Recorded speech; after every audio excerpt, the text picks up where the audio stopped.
ছোলা ভুনা করার জন্য প্রথমে কিছুটা ছোলা সারা রাত ভিজিয়ে রাখছিলাম। ভিজিয়ে রাখার পরে এখন একটা আলু এর ভিতরে আস্ত আলু দিয়ে হালকা একটু সাইড দিয়ে কেটে নিছি আলুটা। এখন এই ছোলা আর আলু একসাথে দিয়ে প্রেসার কুকারে সিদ্ধ দিয়ে দেবো।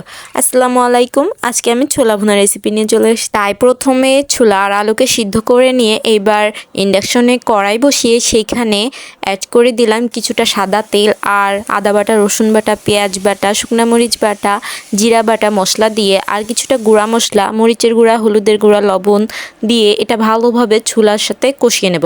আর আলুটা ঠিক এইভাবে ভেঙে দেব। এইভাবে আলু সিদ্ধ করে ভেঙে দিলে ছোলাটা অনেক মাখা মাখা টাইপের হয় আর খেতে অনেকটা টেস্টি লাগে, মাখা মাখা টাইপের হয়। এই জন্য আমি প্রথমে এই যে ছোলাটা কষিয়ে নিলাম। এবার এখানে কিছুটা পানি অ্যাড করে দিয়ে ছোলাটা রান্না করে নেব। আমার বাসায় ছোলা রান্নার ডিমান্ড অনেকটাই বেশি, এই জন্য আমার প্রায়ই ছোলা রান্না করা লাগে। প্রতিদিনই আমার ছোলা রান্না করা লাগে। এই জন্য আমার ছোলা রান্না অনেক ইজি মনে হয়। রান্না করতে করতে একেবারে অনেক ইজি হয়ে গেছে, অনেকটা কম সময়ও লাগে। মশলাটা যদি বাটা থাকে আগে থেকে তাহলে বেশি একটা সময় লাগে না। এই যে আমার ছোলা রান্নার রেসিপি রেডি হয়ে গেছে। আমার রেসিপি যদি ভালো লেগে থাকে তাহলে অবশ্যই আপনারা একবার হলেও বাসায় এইভাবে ছোলা ভুনা করে খেয়ে দেখবেন। আসসালামু আলাইকুম, আল্লাহ হাফেজ।